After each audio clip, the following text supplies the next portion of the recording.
खुशबू, गजब का स्वाद। एमडीएच का सब्जी मसाला, जो हमेशा याद रखिए, एमडीएच सब्जी मसाला। रूप मंत्रा आयुर्वेदिक फेस क्रीम, ये कोई कॉस्मेटिक नहीं, आयुर्वेदिक औषधि है।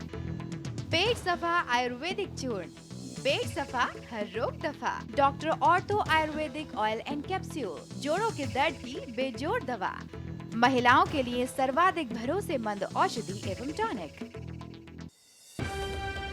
उत्तर प्रदेश में कोरोना के किस नए मामले, संक्रमित मरीजों की संख्या बढ़कर हुई 776। कोरोना से अब तक 13 लोगों की मौत।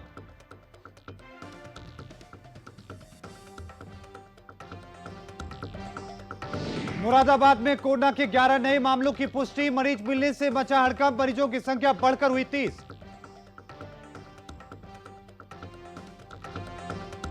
बहराइच में लॉकडाउन के चलते सभी कार्ड धारकों को 15 अप्रैल से 25 अप्रैल तक दिया जाएगा मुफ्त चावल, जिला खाद्य आपूर्ति निरीक्षक अनंत प्रताप सिंह ने दी जानकारी।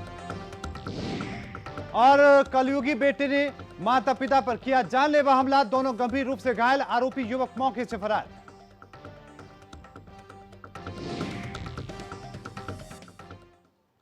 नमस्कार, मैं हूं मोहित चौधरी और आप सभी का स्वागत है उत्तर प्रदेश में। रुक करते हैं खबरों का।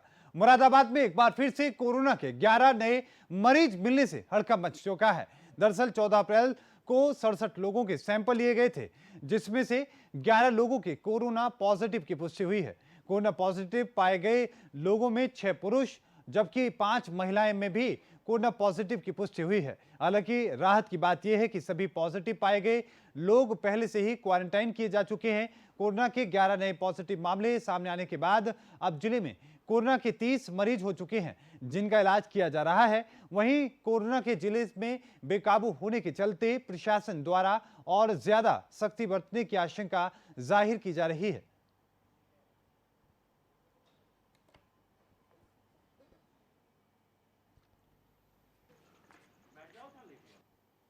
जो 14 तारीख परसों के सैंपल थे, उनकी रिजल्ट लिस्ट अभी थोड़ी देर पहले आई है और उसमें 11 सैंपल पॉजिटिव आए हैं, बाकी 55 सैंपल जो है नेगेटिव आए हैं और 1 सैंपल को रिपीट करना पड़ेगा। रूपक त्यागी हमारे संवाददाता से खबर पर ज्यादा जानकारी के साथ जुड़ चुके हैं। रूपक त्यागी, लगातार मुरादाबाद में आंकड़े बढ़ रहे हैं, 30 की संख्या पहुंच चुकी है, क्या कुछ अपडेट है, विस्तार से बताएं। देखिए, जनपद मुरादाबाद की अगर बात करें तो पहले 19 पेशेंट यहाँ पे कोरोना के संदिग्ध थे और कोरोना उनकी पुष्टि हो गई थी। इसके बाद में स्वास्थ्य विभाग में हड़कंप मचा हुआ था, लेकिन देर रात जब रिपोर्ट और आई है, जो लखनऊ और अलीगढ़ से सैंपल आने थे, उसमें जो 11 लोगों की और पुष्टि हुई है। लेकिन खास बात ये रही है कि इसमें जो स्वास्थ्य विभाग है वो थोड़ा सा राहत की सांस ले रहा है, क्योंकि ये लोग जिनकी रिपोर्ट पॉजिटिव आई है, ये पहले से ही क्वारंटाइन कर रखे थे, जिस वजह से अभी जो है प्रशासन में थोड़ा सा शांति का माहौल बना हुआ है। जी मोहित, साथ में ये भी जानने की कोशिश करें रूपक की जो हालात फिलहाल वहां पर हैं, उसको लेकर प्रशासन कितना सख्त होता नजर आ रहा है।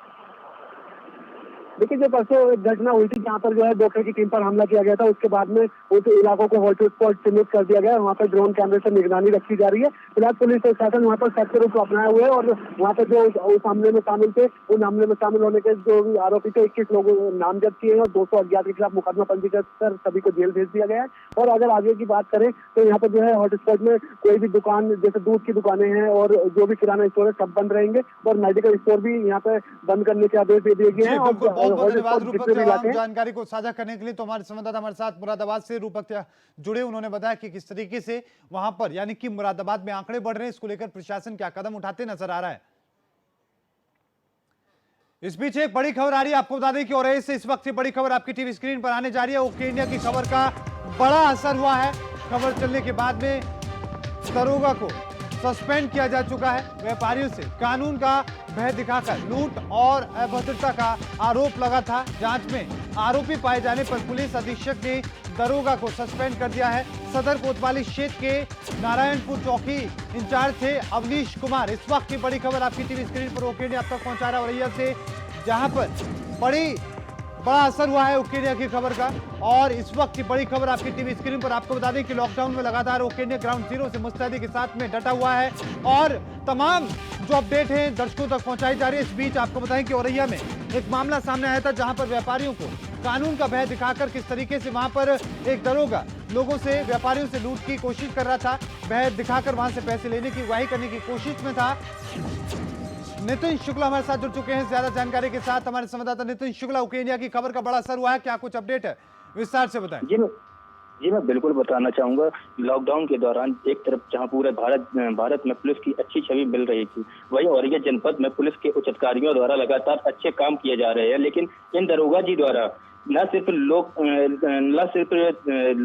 में जनता को भयभीत कर अपनी जेब गर्म करने का मौका मिल रहा था, वहीं जब इन दरोगा जी की खबर ओके इंडिया चैनल ने प्रमुखता से चलाने पर पुलिस विभाग जागा। वहीं ईमानदार पुलिस अधीक्षक महोदया ने आरोपी दरोगा की खबर चलते देख मामले को सीओ सिटी को सौंपी। जांच में दरोगा दोषी पाए जाने के बाद निलंबित कर दिया जाता है। इस तरह पुलिस अधीक्षक महोदया ने एक अच्छा संदेश जनता को दिया, जिसके अनुसार कोई गलत काम करने वाला बख्शा नहीं जाएगा, चाहे वो जनता हो या अपराधी हो या स्वयं खाकी ही क्यों ना हो, उसे बख्शा नहीं जाएगा। ये एक औरैया पुलिस अधीक्षक महोदय द्वारा एक संदेश जनता को देखने को मिला और जिसकी जनता बराबर प्रशंसा कर रही है। नितिन शुक्ला, इस कार्रवाई से क्या बाकी लोगों पर भी असर पड़ेगा जो इस तरह की हरकत करने की कोशिश में जुटे थे, जो व्यापारियों को, लोगों को इस तरीके से कानून का भय दिखाकर लूटने की कोशिश में थे? जी बिल्कुल, ये जिस तरीके से पुलिस अधीक्षक और या पुलिस अधीक्षक महोदया द्वारा कार्रवाई देखने को मिल रही है, उस विषय से साफ औरैया जनपद में देखने को मिल रहा है। पुलिस विभाग में हो हड़कंप मचा है, चाहे वो पुलिस विभाग हो, चाहे जनता हो, चाहे अपराधी हो, और बराबर इस तरीके से देखने को मिल रहा है। और लॉकडाउन का पूर्ण रूप से पालन करवाया जा रहा है पुलिस विभाग द्वारा, और हो सकता है आगे से ऐसी कोई अब दोबारा से कोई भूल खाकी द्वारा ना की जाए और ऐसी कोई दोबारा से निलंबित ना किया जा सके। जी बिल्कुल, बहुत बहुत धन्यवाद नितिन शुक्ला तमाम जानकारी को साझा करने के लिए। हमारे संवाददाता हमारे साथ नितिन शुक्ला जुड़े, उन्होंने बताया कि किस तरीके से व्यापारियों को डराकर पैसे उगाही करने की कोशिश की जा रही थी, लेकिन इस बात की पूरी मामले को गंभीरता को देखते हुए ओके इंडिया ने प्रमुखता के साथ में खबर चलाई, जिसके बाद में बड़ा असर ओके इंडिया की खबर का हुआ है। तो वहीं आपको बता दें कि कोरोना वायरस से लड़ने के लिए जहां तमाम लोग अपनी अपनी तरीके से काम कर रहे हैं, लगातार कोशिश कर रहे हैं, तो वहीं रक्षा मंत्री राजनाथ सिंह के संसदीय क्षेत्र लखनऊ को उद्योगपतियों का साथ मिला है। राजनाथ सिंह की अपील का एक बड़ा असर देखने को मिला है। आपको बता दें कि इस अपील का इन्फोसिस और जोमेटो जैसी कंपनियों को उनका जो साथ मिला है, जो इस्कॉन भी अब ऐसे में मदद के लिए आगे आया है। ये तमाम कंपनियां और इनकी संस्थाएं लखनऊ में बड़े पैमाने पर राशनिंग किट वितरित कर रही है। आइए इसी पर देखते हैं ओके इंडिया की खास रिपोर्ट। कोरोना वायरस से लड़ने के लिए जहां तमाम लोग अपनी अपनी तरह से काम कर रहे हैं, वहीं रक्षा मंत्री राजनाथ सिंह के संसदीय क्षेत्र लखनऊ को उद्योगपतियों का साथ मिला है। राजनाथ सिंह की अपील पर इन्फोसिस और जोमेटो जैसी कंपनियों का साथ मिला है, तो इस्कॉन भी मदद में आगे आया है। यह तमाम कंपनियां और इनकी संस्थाएं लखनऊ में बड़े पैमाने पर राशनिंग किट वितरित कर रही हैं। अपने संसदीय क्षेत्र को लेकर हमेशा फिक्रमंद रहने वाले रक्षा मंत्री राजनाथ सिंह जरूरतमंदों को अपनी तरफ से तो राशन बंटवा ही रहे हैं, साथ ही उन्होंने कोरोना आपदा के दौरान लखनऊ की आवश्यकताओं को पूरा करने के लिए देश के उद्योगपतियों से भी अपील की थी कि वो उनके संसदीय क्षेत्र के लोगों की मदद में आगे आएं। नतीजा ये हुआ कि इन्फोसिस और जोमेटो जैसी कंपनियों ने लखनऊ में मदद का मोर्चा संभाला। जाने माने उद्योगपति नारायण मूर्ति और उनकी पत्नी सुधा मूर्ति ने इन्फोसिस फाउंडेशन के जरिए अक्षय पात्र फाउंडेशन को 20,000 राशन किट भेजी, जिसमें एक परिवार के लिए 21 दिन का राशन रहता है। जहां तक कि लखनऊ की व्यवस्थाओं की बात है, लॉकडाउन के बाद से ही प्रशासन बिल्कुल अलर्ट है और लखनऊ में प्रशासन लगातार नगर निगम और एलडीए ने भोजन व्यवस्थाओं के लिए लखनऊ में कम्युनिटी किचन प्रारंभ की है। वहीं दूसरी ओर देश के यशस्वी रक्षा मंत्री और लखनऊ के लोकप्रिय सांसद माननीय राजनाथ सिंह जी द्वारा लगातार लखनऊ की बहुत क्लोजली वो मॉनिटर कर रहे हैं और समय समय पर जिलाधिकारी महोदय और उनके प्रतिनिधि आदरणीय दिवाकर त्रिपाठी जी और मुझसे लखनऊ की संपूर्ण जानकारी ले रहे हैं और जहाँ जहाँ जैसी आवश्यकता होती है उसकी पूरी पूर्ति भी करा रहे हैं। इस संदर्भ में मैं आपको बताना चाहूँगा कि लखनऊ में जब उन्होंने अपील की तो एक संस्था फीडिंग इंडिया ने हज़ारों किट बनवाकर और जिसको हम सब लोगों ने लखनऊ में कार्यकर्ताओं के माध्यम से जहाँ जहाँ भोजन की आवश्यकता थी, वार्डों में, मोहल्लों में, मलिन बस्तियों में जहाँ पर भी जैसी आवश्यकता जानकारी आई उसको पूर्ति कराने का काम किया गया। और इसके साथ ही साथ यह भी जानकारी आई कि जो लखनऊ में 8 नगर निगम के द्वारा कम्युनिटी किचन चलाई जा रही हैं, वहाँ पर भी भोजन सामग्री की आवश्यकता है। तो आज सभी कम्युनिटी किचन में, प्रत्येक कम्युनिटी किचन में 5 कुंटल आटा और 5 कुंटल चावल, यानी प्रत्येक कम्युनिटी किचन में 10 कुंटल भोजन की सामग्री, इस प्रकार से 8 कम्युनिटी किचन में इस प्रकार से 10-10 कुंटल की भोजन सामग्री आज उपलब्ध कराई जा रही है कि किसी भी प्रकार की कोई दिक्कत ना हो। और इसके साथ ही साथ उनकी अपील पर लखनऊ में तमाम संगठन आगे आए हैं जो बना बनाया भोजन भी वितरित करने का काम कर रहे हैं। जिस प्रकार से माननीय रक्षा मंत्री जी का प्रयास है कि लखनऊ में कोई भी परिवार, कोई भी व्यक्ति भूखा न रहे, इसको देखते हुए लगातार वे भोजन की व्यवस्था कराने का कार्य कर रहे हैं। इस बीच में मैं भी आपको बताना चाहूँगा कि लखनऊ में बीच में सैनिटाइज़र की कमी की भी जानकारी आ रही थी। इसके बारे में मैंने माननीय रक्षा मंत्री जी को जब अवगत कराया तो उन्होंने तुरंत लखनऊ के लिए 1500 लीटर का सैनिटाइज़र माननीय जिलाधिकारी महोदय को उपलब्ध कराया और ऐसा प्रयास किया कि लखनऊ में सैनिटाइज़र की किसी भी प्रकार की कोई कमी ना रहे। इसीलिए मैं आज के इस अवसर पर आपको बताना भी चाहूँगा कि माननीय रक्षा मंत्री जी लखनऊ की व्यवस्थाओं को बहुत निकटता से देख रहे हैं ताकि लखनऊ में किसी भी प्रकार की, लखनऊ के जनमानस को किसी प्रकार की कठिनाइयों का सामना न करना पड़े और विशेषकर भोजन के लिए कोई भी व्यक्ति भूखा न रहे, इस दिशा में लगातार भी प्रयासरत हैं। लखनऊ में राशनिंग किट के वितरण का काम रक्षा मंत्री के छोटे पुत्र नीरज सिंह की देखरेख में चल रहा है।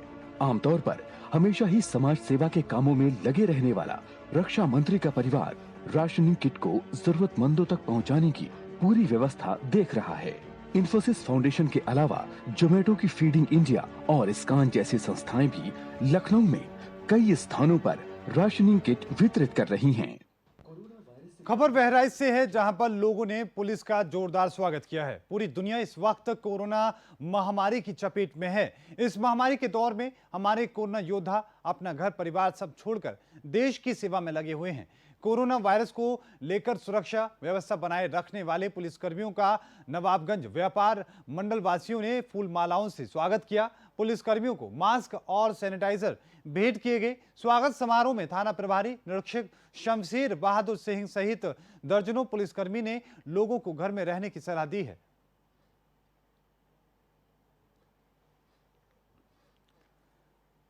तो वहीं बहराइच में लॉकडाउन के चलते 15 अप्रैल से 25 अप्रैल तक प्रधानमंत्री अन्य योजना के तहत सभी कार्ड धारकों को 5 किलो प्रति यूनिट चावल मुफ्त में मिलेगा। इसकी जानकारी जिला खाद्य आपूर्ति निरीक्षक अनंत प्रताप सिंह ने दी है। क्या कुछ उन्होंने कहा है, सुनवाते हैं।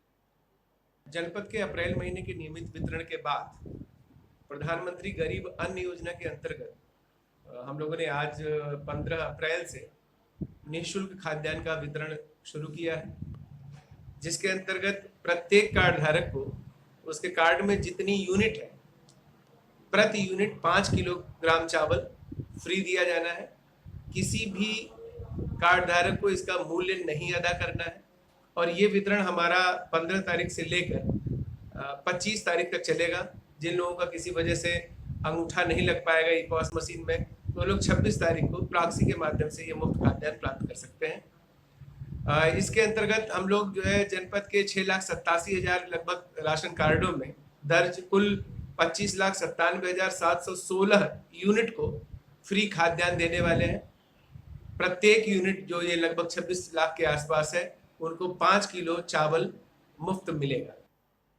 इस वक्त पूरा देश कोरोना वायरस से परेशान है। देश में हाहाकार मचा हुआ है और इसी के साथ में एक तरफ जहां सभी लोग घरों में रहकर कोरोना से लड़ने की कोशिश कर रहे हैं, लोगों को जागरूक कर रहे हैं, तो वहीं चंदौली में पेंटरों ने पेंटिंग के जरिए लोगों को जागरूक किया है। चित्र में हंसता हुआ कोरोना को दर्शाया गया है और उसके आसपास लॉकडाउन को उनका जो पालन नहीं करने वाले लोग हैं, राहगीर हैं, और आसपास के लोगों को समझाया गया है कि किस तरीके से जो लोग लॉकडाउन का पालन नहीं कर रहे हैं वो बाहर निकल रहे हैं, किस तरीके से कोरोना उनका शिकार कर रहा है।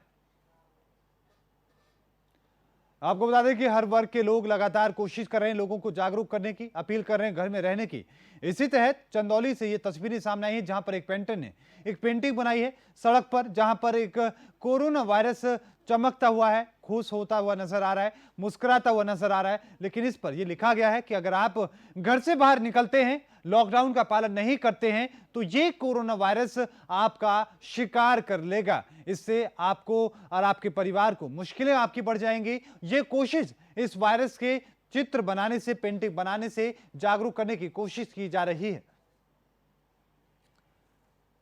खबर गाजीपुर से है, जहां पर लॉकडाउन का पार्ट 2 में सामाजिक लोग और प्रशासन लगातार इसको सख्ती से पालन कराने की कोशिश में जुटा है। और इसी के साथ में आपको यह भी बता दें कि प्रशासन गरीब और असहाय लोगों को भोजन दे रहे हैं और बीजेपी के कार्यकर्ता ने गरीब और असहाय लोगों के लिए भगवान बनकर सामने आए हैं। कार्यकर्ताओं के जरिए भोजन सहित राशन वितरण किया जा रहा है। रोजाना 700 से 800 लोगों को खाना बांटा जा रहा है। प्रशासन भी जरूरतमंद लोगों को राशन वितरण कर रहा है ताकि किसी भी गरीब असहाय लोगों को परेशानी का सामना ना करना पड़े।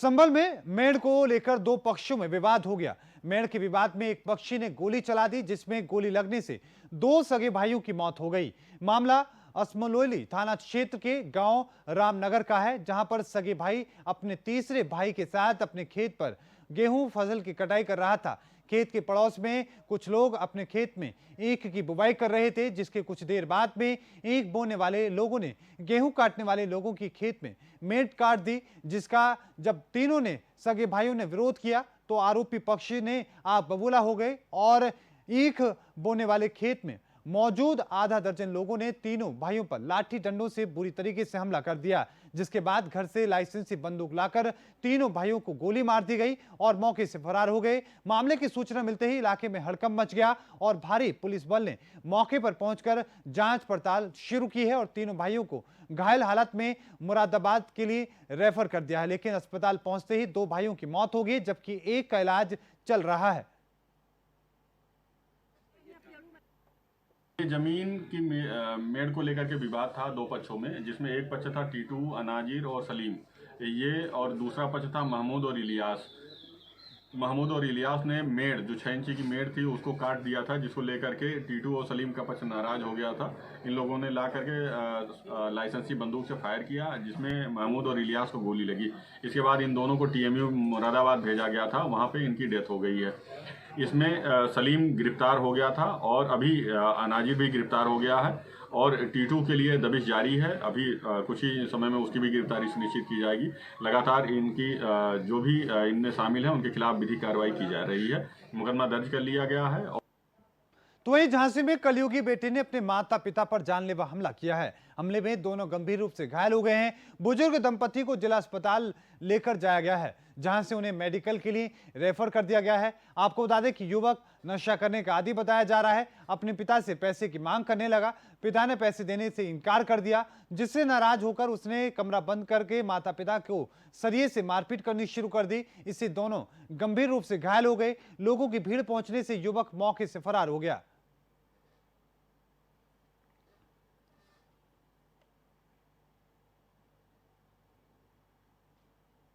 तो वहीं पीलीभीत में फांसी के फंदे पर विवाहिता का शव मिलने से इलाके में सनसनी फैल गई है। वहीं जानकारी मिलने पर पहुंचे मृतकों के परिजनों ने ससुराल वालों पर हत्या का आरोप लगाते हुए हंगामा करना शुरू कर दिया। मृतक की शादी करीब 7 साल पहले मुकेश के साथ हुई थी। मृतका के परिजनों का आरोप है कि उसके मुकेश और उसके घरवाले दहेज की मांग को लेकर उससे मारपीट किया करते थे। वहीं परिजनों द्वारा की गई तहरीर के आधार पर फरार आरोपी पति की तलाश पुलिस ने शुरू कर दी है।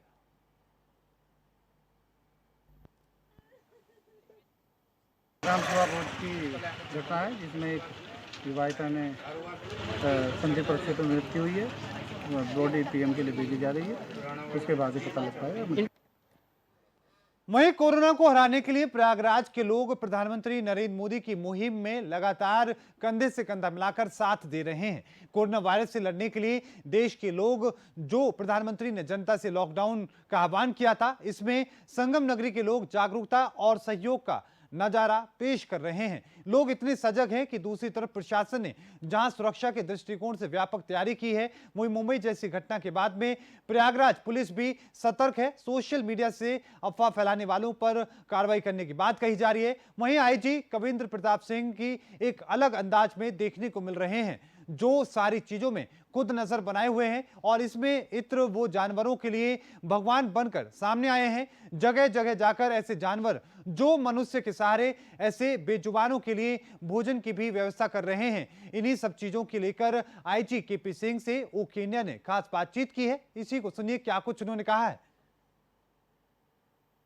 कोरोना जैसी महामारी पूरे विश्व में व्यापक रूप में फैलती जा रही है और भारत में भी इसके कई मरीज निकल के सामने आ रहे हैं। इस समय प्रयागराज में मौजूद है। प्रयागराज में बात करें तो पुलिस इस समय काफ़ी अहम रोल देख करके सामने आ रहा है, क्योंकि पुलिस को कई चीज़ें मेंटेन करनी पड़ी, चाहे वो लॉ एंड ऑर्डर से लेकर के मेंटेन करना हो, चाहे वो जो भूखे लोग हैं उनकी मदद करनी हो। इस तरह कई चीज़ों की बात करने के लिए हमारे साथ Prayagraj zone IG KP sir है। आपसे बात करेंगे सर, किस तरीके से पुलिस इस तरह की चुनौतियों से निपट रही है और क्या प्लान पूरा तैयार है? देखिए, ये कोरोना का संकट है और लॉकडाउन चल रहा है और ये लॉकडाउन पहले 14 तक था, वो 3 अप्रैल तक हो गया।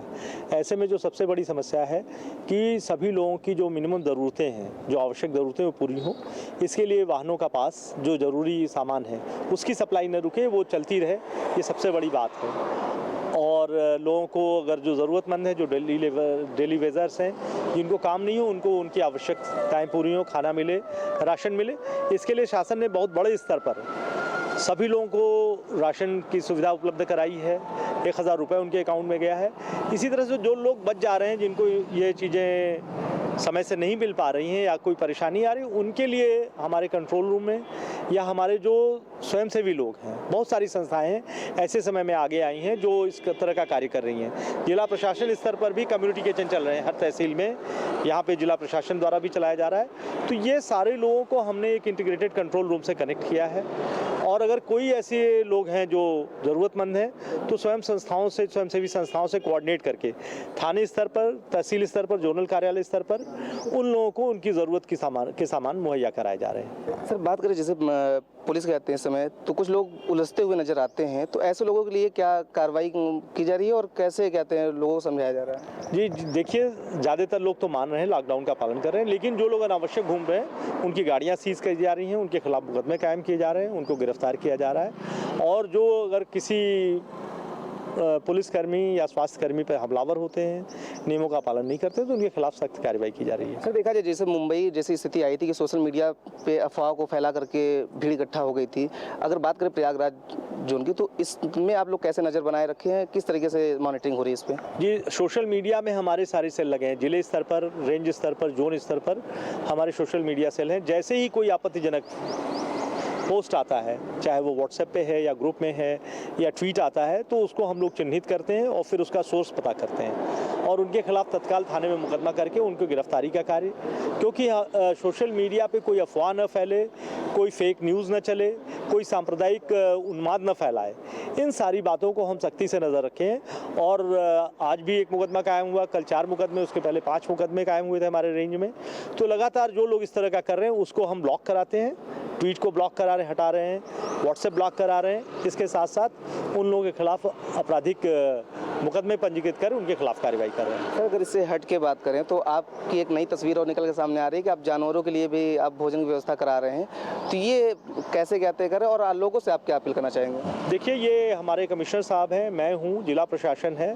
सभी जिलों में मुख्यमंत्री जी द्वारा निर्देशित किया गया था कि जैसे आदमियों को भोजन की आवश्यकता है, उसी तरह से इस लॉकडाउन में जानवरों को, विशेष करके कुत्तों को, गायों को या इस तरह के जो बंदर हैं, जो भी ऐसे जानवर हैं जो इंसानी लोगों से जुड़े हुए हैं, उन पर निर्भर थे, तो उनका भी ध्यान रखा जाए। इसलिए जो हमारा पशुधन विभाग है वो भी लगा हुआ है और जो स्वयंसेवी संस्थाएं, उनसे हमने अपील की थी कि जानवरों के लिए भी कुछ कीजिए। तो बहुत सारे लोग हैं जो फल बांट रहे हैं, डबल रोटी बांट रहे हैं, रोटियां बना के दे रहे हैं, जिससे कि जो स्थानीय स्तर पर जो हमारे आवारा पशु हैं या गली के जो जानवर हैं, उनको भी उनकी न्यूनतम ज़रूरतें पूरी हो सकें। तो आप देख सकते थे हमारे साथ Prayagraj zone IG KP sir थे। इनका कहना है कि जो लोग सोशल मीडिया पे अफवाह फैला रहे हैं उनके ऊपर भी कड़ी निगाह रखी जा रही है और इससे हट के बात करें तो जानवरों के लिए भी, जैसा कि मुख्यमंत्री का आदेश था, उसके हिसाब से ये लोग पालन कर रहे हैं और जानवरों को भी ख्याल कर उनके लिए भोजन वितरण से लेकर के सारी चीज़ें करवा रहे हैं।